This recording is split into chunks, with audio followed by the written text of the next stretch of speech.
and welcome back to the optimal lineup post for DraftKings optimal lineups and stacks. It is week 14. Seasonal league playoffs are here, and hopefully you guys are still alive in some of those leagues. But if not, obviously you're here for a reason. We're going to be playing some daily. Maybe you've been playing all season long, or maybe you're new. Maybe you're out of the playoffs and you decide I can't get enough fantasy football, so you're joining the daily fantasy fray. If so, welcome, and let's hope we can all win some money this weekend.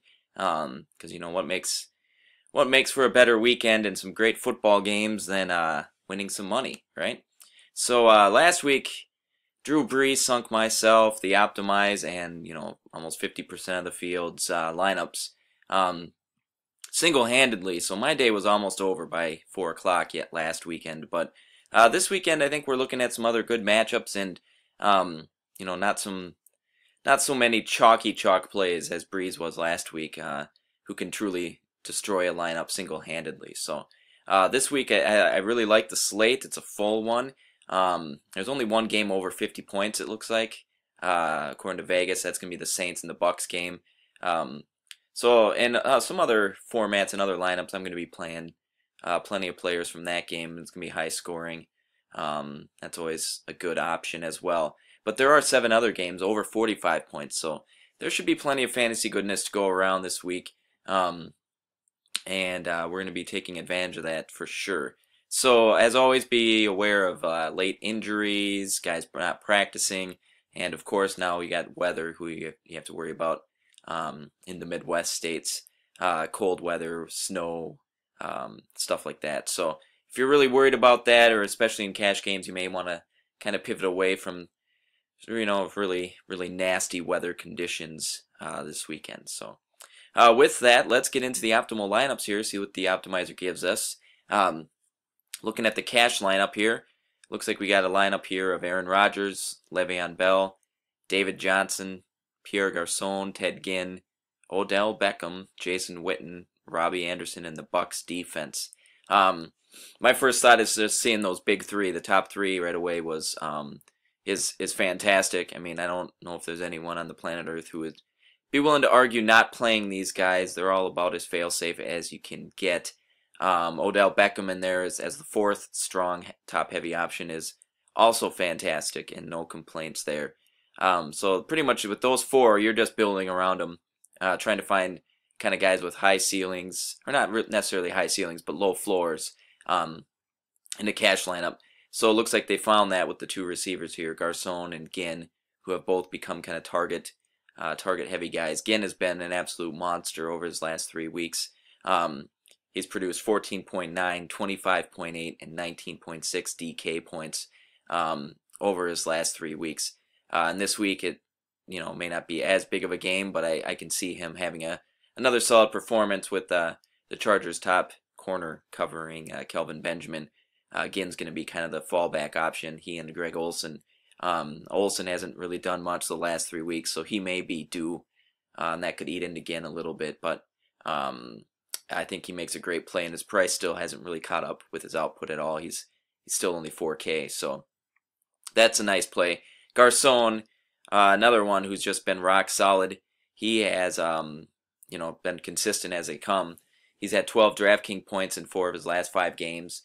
10, 7.7, 4, and 9 targets in those same 4 games. So the targets are there, and I think he'll continue to see them. He catches 5 of those and puts up 80 yards, maybe even a touchdown. You got a really nice output there at only 4,200.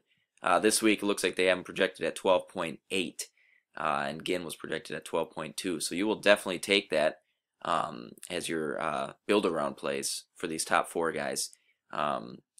David Johnson projected for 30 points. That's unreal. Le'Veon Bell at 27. So we're going to take that. You're going to have to take some risks and, buy low. Jason Witten and Robbie Anderson are those 2 risks. Anderson kind of came out of nowhere last week. He had 12 targets, only 4 or 5 catches, but, and a touchdown. So he kind of produced, and he's still 3,000. So he could be a sneaky play this week, and, dirt cheap. You can't really go wrong taking that risk. Even if he bottoms out, it shouldn't sting too bad, and it won't take him much to get value.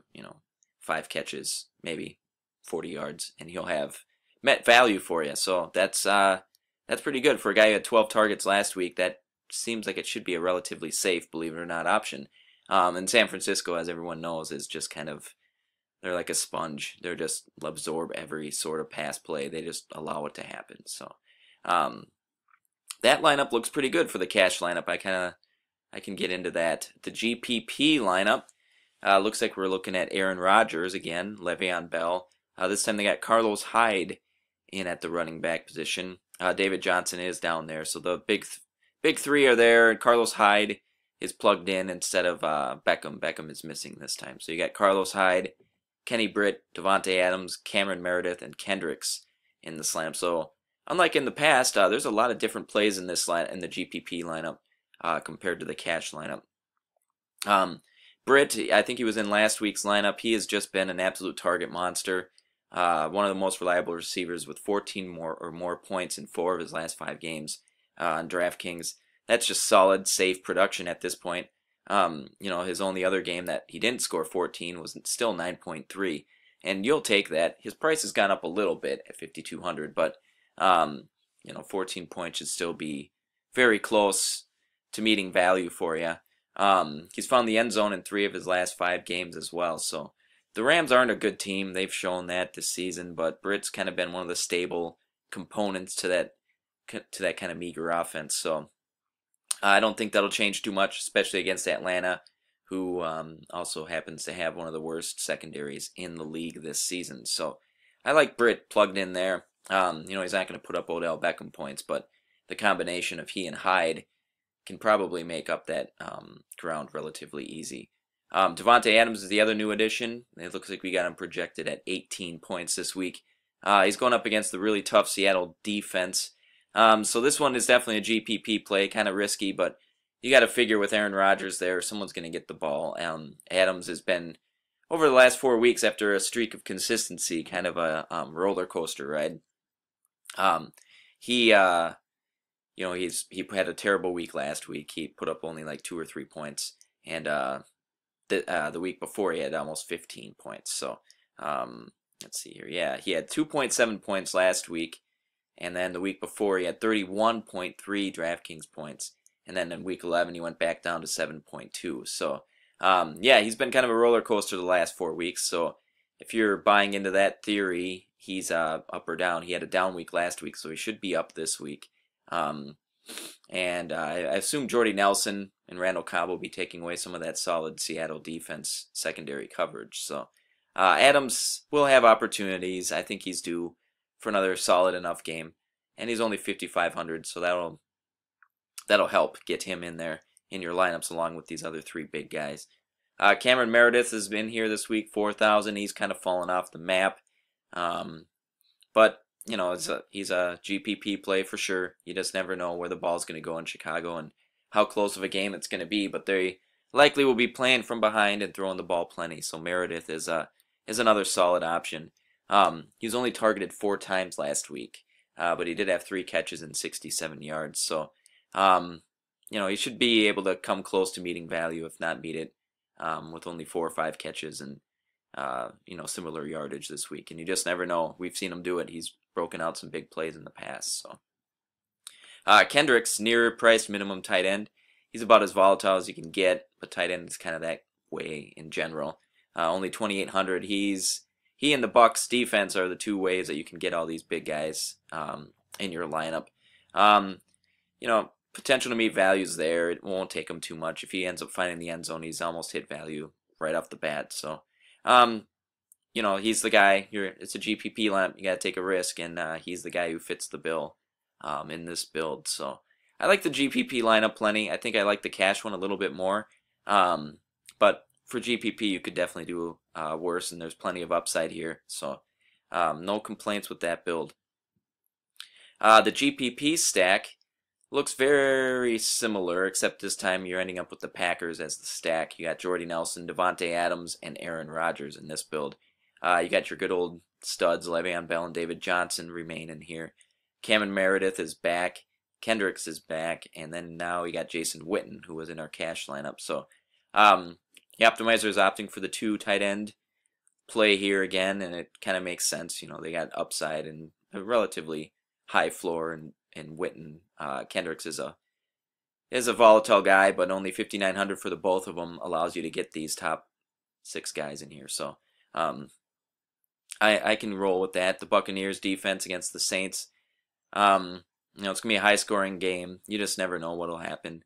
And the Bucs have been playing actually some really good football lately, so hopefully they can get some pressure on Breeze and force some turnovers, or maybe Ingram will fumble again, and something like that. So yeah, this lineup looks pretty solid. Jordy Nelson's the new addition in here. He's found the end zone 5 of his last 6 games. He's scored 20 points in 3 of his last 5 games. So he's been kind of on fire lately, and he isn't able to make that like deep play as easily anymore. He just kind of slowed down. He can't seem to break coverage, but when the Packers get in the red zone, Nelson still appears to be the number 1 target in the red zone, and that just makes him extremely valuable. And as he's shown in his last 5 games, a very, very safe play. Him paired with Adams, like we mentioned earlier, is probably the 2 guys you almost have to go with if you're going to stack the Packers. They have no running game. Cobb you can't really trust as much. So those are the 2 guys I would plug in if I were stacking along with Rodgers. Yeah, and you got Bell and Johnson there to kind of carry the workload along with Rodgers. So those 3 big guys, and then these 2 stack plays here make for a very potent lineup. I like it a lot, and it actually only projects out to be about 1 point less than the GPP lineup above without them. So if you don't want to play Kenny Britt and plug in Jordy Nelson instead, you can certainly do it. That is certainly an option.